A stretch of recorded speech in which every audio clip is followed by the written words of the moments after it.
Hello everyone, welcome back to my channel. If you are here for the first time, then let me tell you, I make videos related to content, freelancing and blogging. आज का video is one of the most requested video. Today I will tell you how much to charge as a content writer or as a freelance writer. मेरे पास काफ़ी सारे ऐसे DMs आए हैं जहाँ पे मुझसे लोग पूछ रहे हैं कि वो पर वर्ड चार्ज करें कि पर आर्टिकल चार्ज करें, प्रोडक्ट रिव्यूज़ का कितना चार्ज करें, इन्फॉर्मेशनल आर्टिकल्स का कितना चार्ज करें, अगर बिगनर है तो वो कितना चार्ज करें और अगर 2 years या 3 years का एक्सपीरियंस है तो कितना चार्ज करें. Actually people are confused. Content writers को ये नहीं पता कि मार्केट में रेट क्या चल रहा है और उनके एक्सपीरियंस और उनके क्वालिफिकेशन और उनके एक्सपर्टीज़ के अकॉर्डिंग कितना चार्ज करना चाहिए. But don't you worry, I am very sure कि वीडियो के एंड तक तुम्हारे सारे डाउट्स क्लियर हो जाएंगे. I will tell you how to set your rates, how to charge what you are worth for and how to get a sustainable income as a content writer. तो चलो video को शुरू करते हैं. But video को शुरू करने से पहले consider subscribing to my channel if you really want to know the reality of the virtual world.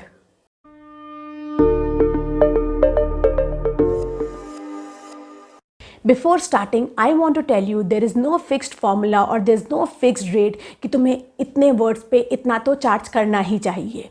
This is something that differs from person to person. तुम्हारा रेट डिपेंड करता है कि तुम्हारा स्किल लेवल क्या है, तुम्हारा एक्सपर्टाइज लेवल क्या है, तुम्हारा एक्सपीरियंस कितना है एंड ऑब्वियसली तुम कितना कॉन्शियस एफर्ट डाल रहे हो to find the right client. Suppose if you are a beginner, तुम अपना पहला राइटअप लिखने जा रहे हो, सो ऑब्वियसली जो तुम्हारा पे आउट होगा वो कम होगा. On the other hand if you are someone जिसने प्रीवियसली काफ़ी सारे आर्टिकल्स लिखे हुए हैं, जिसको मंथ्स या ईयर्स का एक्सपीरियंस है, जिसका स्किल लेवल अच्छा है, जो काफ़ी वैरायटी ऑफ निश पे लिख सकता है, जिसको एसईओ आता है, जिसकी ग्रामेटिकल स्किल्स अच्छी हैं, जिसकी रिसर्च स्किल अच्छी हैं, सो ऑब्वियसली तुम्हारा पे आउट काफ़ी ज़्यादा होगा क्योंकि तुमने काफ़ी ज़्यादा टाइम इन्वेस्ट करा है इन सारी चीज़ों को सीखने में. Now, before telling you the rates, I want to tell you the kind of payments that you get when you do content writing. Generally India Pakistan में जितने भी कंटेंट राइटर्स होते हैं उनका पे आउट या तो पर वर्ड्स में होता है या तो पर आर्टिकल होता है. बट अगर हम बात करें यूएस, यूके, ऑस्ट्रेलिया जैसी कंट्रीज़ की, वहाँ पे पर वर्ड, पर आर्टिकल के अलावा पर आर भी लोग जो कंटेंट राइटर्स हैं वो चार्ज करते हैं. But I will strongly say no to per hour when it comes to content writing. Per word होता है कि जब तुम खुद डिसाइड करते हो कि तुम अपने क्लाइंट को कितना चार्ज करोगे हर एक वर्ड के लिए. और पर आर्टिकल होता है कि तुम अपने क्लाइंट को एक राइटअप के लिए कितना चार्ज करोगे, no matter whatever the length is of the article. So now comes the difficult question कि तुम कैसे डिसाइड करोगे कि तुम्हें पर आर चार्ज करना है कि पर आर्टिकल चार्ज करना है. Here is the deal. You have to do mind calculation. Suppose अगर तुम्हारा एक पोटेंशियल क्लाइंट तुमसे डायरेक्टली आके पूछता है कि तुम्हारे रेट्स क्या हैं, never hit them directly with your rates. Never tell your rates. Ask for the requirement. तुम ये पूछो कि जो तुम्हें आर्टिकल्स लिखने हैं वो किस नीश पे हैं, टाइप ऑफ राइटअप्स क्या हैं, क्या वो केस स्टडीज़ हैं, प्रोडक्ट रिव्यूज़ हैं या जनरल इन्फॉर्मेशन आर्टिकल्स हैं. अब ऐसा करने से तुम्हें 2 फ़ायदे होंगे. सबसे पहला फ़ायदा कि तुम ये पता लगा लोगे कि उस राइटअप की कॉम्प्लेक्सिटी कितनी है, यानी कि उस राइटअप को लिखना कितना डिफ़िकल्ट होगा, तुम्हें कितना टाइम लगेगा उसकी रिसर्च को निकालने में, इन्फॉर्मेशन तुम्हें ईजिली अवेलेबल हो जाएगी या काफ़ी ज़्यादा रिसर्च करनी पड़ेगी. सो ओवरऑल तुम्हें टाइप से ये अंदाज़ा मिल जाएगा कि तुम्हें राइटअप लिखने में पूरा कितना टाइम लगेगा. जब तुम्हें टाइम पता लग जाएगा तब तुम्हें रेट्स डिसाइड करने हैं कि तुम पर वर्ड चार्ज करोगे कि पर article. Generally I would suggest you कि अगर उस आर्टिकल को लिखने में तुम्हें काफ़ी ज़्यादा रिसर्च करनी है या वो एक यूनिक हटके टॉपिक है जिसकी इन्फॉर्मेशन ईजिली इंटरनेट पे नहीं मिलेगी, तब यू शुड चार्ज पर आर्टिकल क्योंकि उसमें टाइम ज़्यादा लगेगा. अगर पर वर्ड चार्ज करोगे तो तुम्हारा पे आउट लेस होगा. पर अगर ऑन दी अदर हैंड जो तुम्हें राइटअप मिला है वो एक जनरल टॉपिक है जिसकी इन्फॉर्मेशन ईजिली अवेलेबल है, जिसमें तुम्हें ज़्यादा रिसर्च नहीं करनी है, तो then you can go for per word. So तुम्हें बेसिकली कॉम्प्लेक्सिटी का अंदाज़ा लगाना है चार्ज करते time. My thumb of rule is कि अगर कोई इन्फॉर्मेटिव आर्टिकल है जिस पे इन्फॉर्मेशन मुझे ईजिली मिल जाएगी, सो आई प्रेफर चार्जिंग पर word. But on the other hand कोई एक ऐसा आर्टिकल है जिस पे इन्फॉर्मेशन कलेक्ट करना मुश्किल है, जिस पे काफ़ी ज़्यादा रिसर्च करनी पड़ेगी, और स्पेशली वो आर्टिकल्स जो कि यूएस, यूके क्लाइंट्स को या उनकी ऑडियंस को टारगेट करते हैं. ऐसा इसलिए क्योंकि जो उनके प्रोडक्ट रिव्यूज़ होते हैं और जो यूएस, यूके के केस स्टडीज़ होती हैं वो काफ़ी डिफरेंट होती हैं. उन पे काफ़ी ज़्यादा रिसर्च करनी होती है और उन पे आर्टिकल्स पे रिसर्च करने में काफ़ी ज़्यादा टाइम लगता है, तो मैं उन सारे आर्टिकल्स को हमेशा पर आर्टिकल चार्ज करती हूँ, क्योंकि अगर मैं पर वर्ड चार्ज करूँगी तो मैं इतना ज़्यादा टाइम लगाऊंगी, इतना ज़्यादा टाइम वेस्ट करूँगी और मेरा पे आउट लेस होगा। And the same thing I would suggest you to do. अब क्लाइंट्स को डायरेक्टली रेट नहीं बताने का दूसरा बेनिफिट ये है कि यू विल साउंड प्रोफेशनल।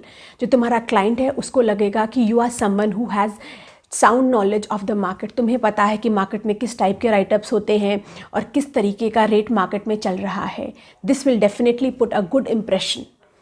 अब इसके अलावा मैं तुम्हें एक और चीज़ सजेस्ट करूँगी। अगर तुम एक ऐसे क्लाइंट के साथ हो जो कि तुम्हें रेगुलर बल्क वर्क देता है, always try to charge them per article. अब ऐसा तुम्हें क्यों करना है? अगर तुम अपने रेगुलर क्लाइंट को पर आर्टिकल चार्ज करोगे तो you can improve the quality of work. तुम जो भी आर्टिकल लिख रहे होगे उसमें कोई लिमिटेशंस नहीं होंगी कि तुम्हें इतने वर्ड पे लिखना है या इतने ज़्यादा वर्ड लिखने हैं। You can improve the quality of work. तुम अपनी रिसर्च के अकॉर्डिंग अपने कॉम्पिटिटर्स को देखकर अपने क्लाइंट को खुद बता सकते हो कि अगर हम ऐसा राइटअप लिखेंगे या इतने वर्ड्स का राइटअप लिखेंगे तो we can outrank the competitors. अगर तुम ये सारी क्वालिटी इंप्रूवमेंट करोगे अपने आर्टिकल्स में तो I can definitely tell you कि तुम्हारा क्लाइंट तुमसे इम्प्रेस हो जाएगा and he will keep you as a permanent writer. Do try this trick, I have tried it and it worked for me. You also try कि अपने regular clients को अच्छा काम दो और उनके परमानेंट राइटर्स बन जाओ। नाउ वी नो कि टाइप्स ऑफ पेमेंट्स क्या हैं, हमें कब पर वर्ड चार्ज करना है, हमें कब पर आर्टिकल चार्ज करना है। अब बात आती है कि हमें एग्जैक्टली कितना चार्ज करना है। जो इंडियन और पाकिस्तानी कंटेंट राइटर्स हैं उनका पे आउट काफ़ी कम है when compare to US and UK content writers. I would suggest कि अगर एक तुम बिगनर हो तो तुम स्टार्ट करो इंडियन और पाकिस्तानी क्लाइंट्स के लिए वर्क करना। Later you can move on to US and UK clients. India में और पाकिस्तान में कंटेंट राइटर्स का बूम है, इसलिए जो कि क्लाइंट्स हैं वो अपनी लक ट्राई करते हैं, वो कोशिश करते हैं कि उन्हें कम से कम पैसे में कंटेंट राइटर मिल जाए। मैंने काफ़ी सारे ऐसे क्लाइंट्स देखे हैं जो कि 10 पैसे पर वर्ड पे करते हैं कंटेंट राइटर्स को। I would say even if you are a beginner never fall for this trap. They are putting a trap ताकि उन्हें कम से कम में कंटेंट राइटर्स मिल जाए। आई वुड से 5-10 पैसे पर वर्ड से अच्छा है एक ऐसा क्लाइंट जो कि तुम्हें एटलीस्ट 40 पैसा पे करे। एज़ पर मी, अगर तुम एक बिगनर कंटेंट राइटर हो you should start by asking at least minimum of 0.40 paisa पर वर्ड। ये एक रेट हमारे इंडिया में आजकल चल रहा है और ये एक काफ़ी डिसेंट रेट है। I would say you know that you do quality of work but you are a beginner, but then also you can charge 0.40 paisa पर वर्ड। लेटर ऑन जब तुम्हारी स्किल्स इंप्रूव हो जाएं, तुम्हें रिसर्च करना अच्छे से आ जाए, तुम एसईओ सीख जाओ, तुम सीख जाओ कि तुम्हें वर्डप्रेस पे कंटेंट कैसे लिखना है, you can improve your skills and you can charge more. Next, जब तुम्हें कुछ मंथ्स का एक्सपीरियंस आ जाएगा then it is the time to revise your rates. अपने रेट्स को रिवाइज करने से पहले you have to make sure कि तुम इन 3 चीज़ों को ज़रूर से ज़रूर फॉलो करो। The first thing is rates को इम्प्रूव करने के साथ साथ तुम्हें अपना स्किल सेट भी इम्प्रूव करना है। तुमने अपनी राइटिंग स्किल्स इम्प्रूव करनी है, तुम्हें अपने रिसर्च स्किल्स इम्प्रूव करने हैं, तुम्हें वैरायटी ऑफ निश के लिए लिखना है, तुम्हें एसईओ स्किल्स सीखनी है और तुम्हें वर्डप्रेस पे कैसे राइटिंग करते हैं ये भी सीखना है। सेकेंड चीज़ that you have to do is you have to make a professional portfolio.